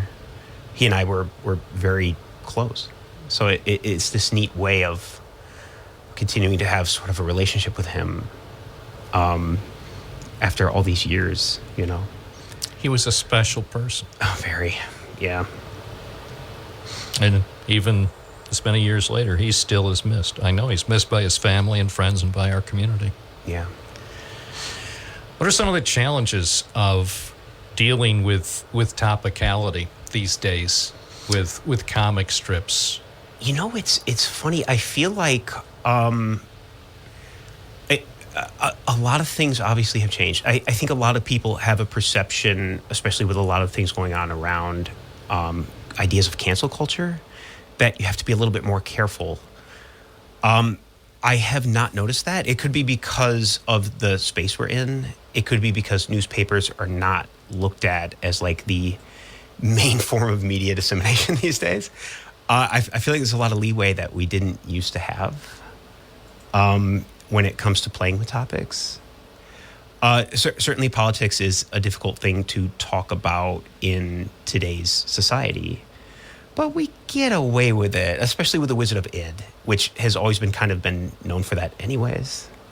There's leeway, I think, is given to us in our medium that maybe other people don't enjoy today. Have you ever wanted to be perhaps more political in one of the strips or the other? I mean, obviously, the say like Doonesbury from its inception with Gary Trudeau was always tackling political issues and things that were controversial. That was part and parcel of what Gary Trudeau had in mind with Doonesbury. If you ever wanted to sometimes do things that might be a bit more politically provocative, or things that might generate more of a response than what you have wound up doing? Short answer, every day. Well, politics is really fun for me because I kind of sit precariously in the middle, depending on the issue, which I think most Americans probably do. It can be misread so easily with the divisive climate that we're in. I think that's the number one reason we're more careful than not. But I know when it comes to making a political statement today, like if you bury it enough and you just sort of get to the core kernel of what it is that's resonating with people and why people are feeling the way they are, you can get away with anything. So if we have, like, if Mick and I have a political concept that we're like, ooh, that's just such a wonderful gag, whether it's making fun of something as simple as a TikTok trend or something like that, we will find a way to do it in a way that we allow people to disconnect from it enough that it's either not personal or doesn't feel like a loaded attack against, say, a party. I think the rule of thumb for most people putting things out into the public arena now is try to at least know your audience, try to be respectful, but also try to show that you're involved and you're engaged in these issues that we all are concerned about, even if we don't agree on any particular issue, that we can still sometimes have creative discussions and sometimes even some fun. Say in the comic strips, you could have fun about some challenging issues. I think most people, one thing that's nice is as we move into this media landscape where things are sort of specialized, although our audience is certainly dwindling because of the medium, we have a wide audience, like worldwide. So there's a lot of things with politics where, I guess that sort of limits our freedom in a way, because like people in Italy are reading it and they're not really going to get sort of an esoteric American gag that's sort of something going on deeply, like something you might do on a like a late night TV show or something like that. Might not be appropriate for a comic strip, just because so many people are not going to be able to identify with it. But that also gives us the excuse to be like, hey, this is a grand political bargain we're going to strike here. Let's just throw this out there and see if they laugh, And times are always changing. I mean, it's exciting, the fact that 2024 is different than 2014 or 2004. And then certainly the excitement about the future, the unknown. And that, I'm sure, whether it's with the comic strips that you're involved in or any other kind of endeavor, so many people, creative people, look forward to the future with some excitement, maybe some trepidation, which has always been the case. Yeah, definitely. Mason Mastroianni, thank you so much for joining us again in the studio. I hope you'll be back sooner. I would love to come back. Thank you. Pleasure. It's 11:34. We're live and local. This is Binghamton Now on a Thursday morning on WNBF. We welcome back to the program Kristen Fada. Good morning. Good morning, Bob. How are you today? I am great. I am pleased to have you back on the program. Seems like you were here just a few days ago. Yes, it does. That seems to happen in my arena, being involved in several different capacities in our community, trying to serve seniors and their families. Well, this morning you're going to give a preview for the Southern Tier Senior Fair that is coming up October 16th. Let our listeners know a bit about the event and some of the things they can expect when it's held in just a few weeks. Yes, we are so excited, the folks with Community Living Advocates, to be hosting and presenting our very first in-person senior fair at the Oakdale Commons on October 16th. It's a Wednesday from 9 a.m. until 1 p.m. Right now, we have over 30 vendors who are going to be supporting our seniors and their families within the Southern Tier and surrounding neighborhoods. Offering resources and connection opportunities as many of us are navigating aging and not really sure what's out there available to us and who to contact. So this will be on a Wednesday between 9 a.m. and 1 p.m.? That is correct, at the Oakdale Commons. All right. Now, do people have to register for anything in advance, or can they just stop by on the day when the event is being held? No registration is required. It would be beneficial if folks were able to do so, but not necessary to attend this free event. We will also have some door prizes available for our attendees. All right. And again, this is coming up October 16th. Give our listeners just a basic overview in case they joined us late about the senior fair, who it's open for, and why they should consider showing up. The Community Living Advocates group here in the Southern Tier is offering an in-person senior fair at the Oakdale Commons Wednesday, October 16th from 9 a.m. until 1 p.m. No registration is required. Please, everyone 55 and over, we are offering over 30 different vendors and key organizations in our area that are sharing their supportive services for our neighbors. Kristen Fada, thank you for the information, and I hope you have a great day. Thanks so much. You as well. Take care. 1141 WNBF, Binghamton Now, serving the community. 607-772-1290. You want to talk about the issues? Give me a call. WNBF and WNBF.com. Vinny in Binghamton, good morning.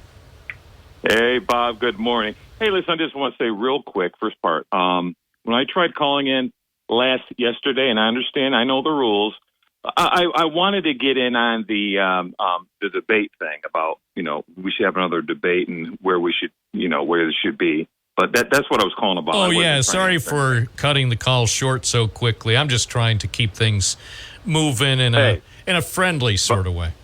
Bob, I've been listening to this program for years, man. I know how it's run. I agree. I go right with it.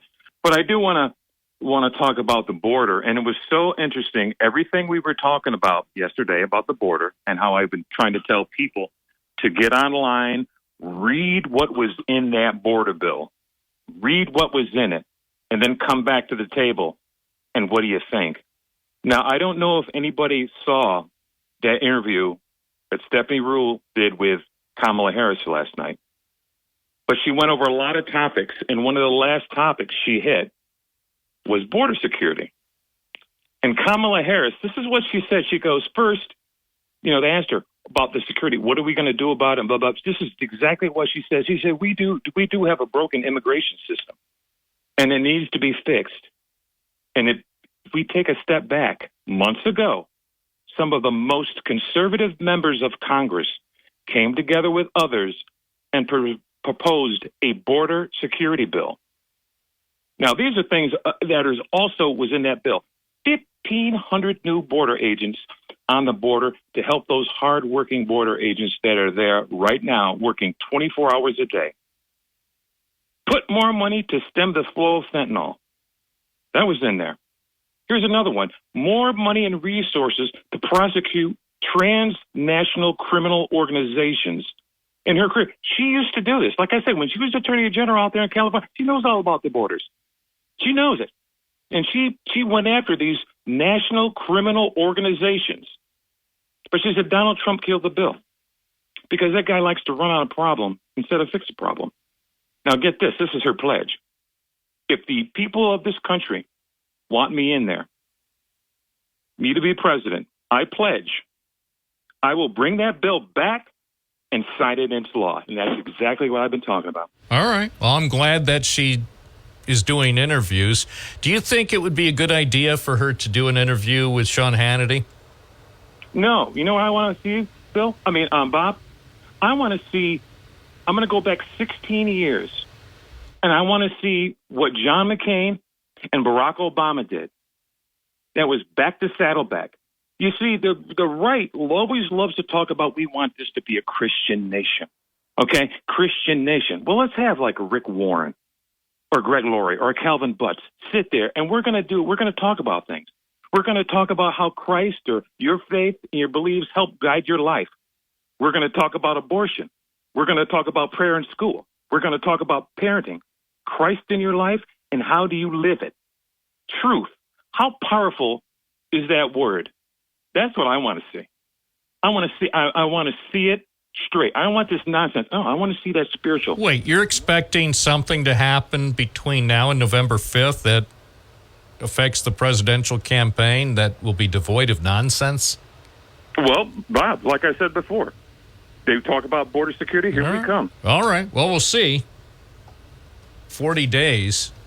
I don't know if they can get the nonsense out.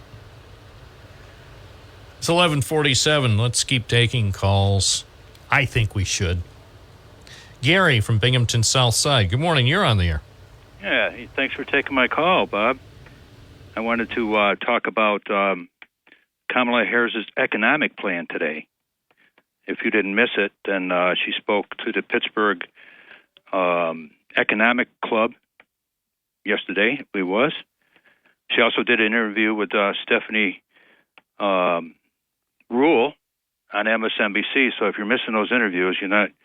I want her to do one with Sean Hannity on Fox. Yeah, I don't go along with that one. Well, why? I keep saying it, and thoughtful people say so. Well, listen. So what?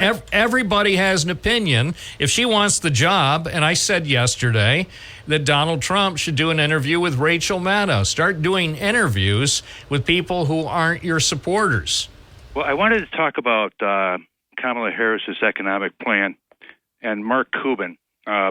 She spoke at the Pittsburgh Economic Club and took a lot of questions. And she explained her plans, how she's going to cut red tape and then focus tax credits on manufacturing in the United States to improve their equipment line or their manufacturing line or their buildings or so on and so forth. Plus, she has a lot of other things that are done. But Mark Cuban endorses her 100%. Now you got to respect him. Okay, he's a millionaire, a billionaire, and okay, he's done it from the scratch up. But the deal is with him. He told me, or he said, this is his explanation. This is Mark Cuban speaking, I look at the Republican and the Democratic Party as CEOs. I look at Kamala Harris as a CEO, and I look at Trump as the CEO. And when I see Kamala's organization, I see an organization that is run professionally. She put forth I don't know how many months it has been since she's been put forth a plan but again, it comes down to she doesn't do enough interviews. She won't hold a news conference. Look, if she wants the job, I think she better step up her game. But so should Trump. They both had better do more interviews. They need to do more news conferences, and they definitely need 2 more debates. Trump is on TV all day long. I know. And she needs to be on TV all day long. Does she want the job or not? I'm not convinced right now that she really wants the job. If she wants it, she'll fight for it. And that means doing interviews with people, other than Oprah, people other than hosts from MSNBC. We know she's going to do interviews with friendly people. Of course she will. So does Donald Trump. Show me the candidate who will agree first. I don't care whether it's Trump or Harris. Show me a presidential candidate who agrees to sit down for 2 hours with someone they know supports the other candidate. Do it live. Let's do it live. Show me you want to be president. And you don't have to wait to be invited. Donald Trump right now could announce, I want to be interviewed tonight on MSNBC Live by Rachel Maddow. Or by the same token, right now, Kamala Harris could say, I want to be interviewed tonight by Sean Hannity on Fox. Whichever one does something like that actually extends the challenge for one or more interviewers who are not their supporters. Do it live. Do it without time even to prepare. Hey, you can bet Fox News or MSNBC or CNN or any other news organization, even WNBF, I don't care which candidate it is, we would find a way to put them on and ask them questions for an hour or take unfiltered calls for an hour from real people asking real questions. You want the job? Show us. It's 11:52, WNBF. Good morning. You're on the air. What's your first name? Where are you calling from? Hi, WNBF. You're on the air. What's your first name? Where are you calling from? Yeah, Jesse from Owego, Bob. All right. All of a sudden, are we on the air? Yes. Okay. Christian Gillibrand is all of a sudden concerned about the northern border, human trafficking and all that. What did she do about the southern border? Absolutely nothing. Nothing but crickets. So I see a one-sided story going on here. And I still say, there's no issues going on right now. It's really starting to tick me off. That's all I'm saying. Come on. All right. Well, don't worry, Jesse. Don't be too ticked. Oh, I'm not worried. I'm still short, left-handed, and Irish. All right. Everything will be fine. WNBF, good morning. You're on the air. What's your first name? Where are you calling from?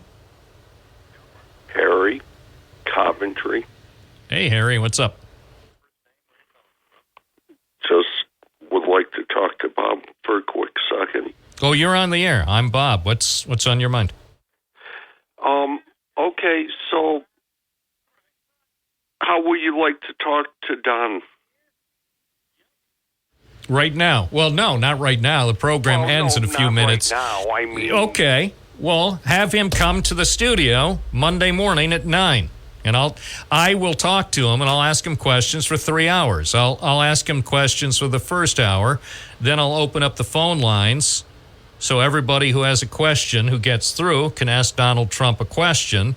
And then in the final 30 minutes between 11:30 and noon, I'll ask him some follow-up questions. And then actually for the final 5 minutes, he could make a final statement, a closing statement. Okay.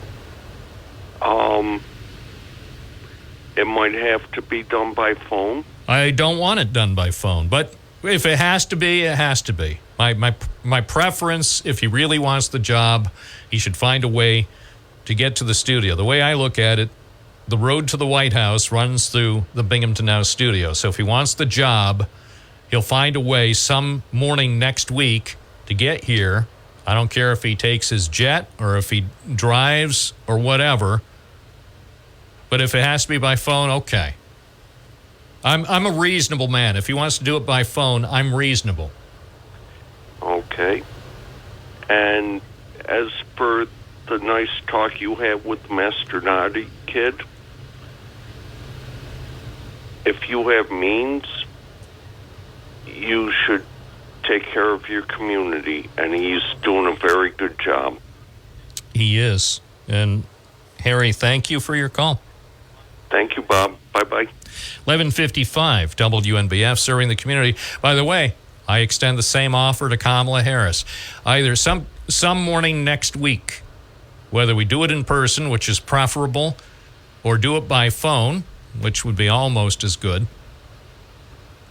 3 hours. I'll ask some questions, and the listeners will ask questions. Can you imagine that? First candidate to call in will get that opportunity. 3 hours of free airtime on Binghamton's most wonderful radio station. Good morning, WNBF. You're on the air. What's your first name? Where are you calling from? Hey, it's James from Binghamton. This is really quick. Bob, I don't know. Are you just kind of like projecting your own grievances about how hard it is to get people on the air sometimes? Because, like, you think it's because Kamala won't go on Hannity or Trump won't go on Maddow? You think either of those personalities in the media would give any second of airtime to the people they're opposed to? I don't know, man. I wonder if you're pointing the finger in the wrong direction. No, I think I make a good point. Explain to me why it would not be in the overall best interest of either candidate to do one interview with someone who clearly is opposed to him. I like the idea. Well, it's great. So why wouldn't they? This goes back to Crossfire. Why? Because these people are the biggest personality on their show. I don't know. It's just, and especially with like Hannity. I mean, he's got an agenda. He's not going to give. So what? An opponent any. So what? He has an agenda. Everybody will see through it. It's I guess that is a good point. It could. Yes, it would be entertaining, but it could also be informative.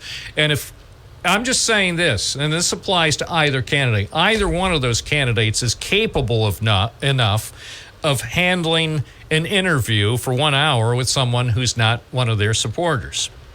Unfortunately, it's all the time we have. I know it's a wacky idea, and so it won't happen, but it's still a good idea. I'm Bob Joseph. Thank you for joining me today. I'll be back tomorrow morning from 9 to noon on WNBF.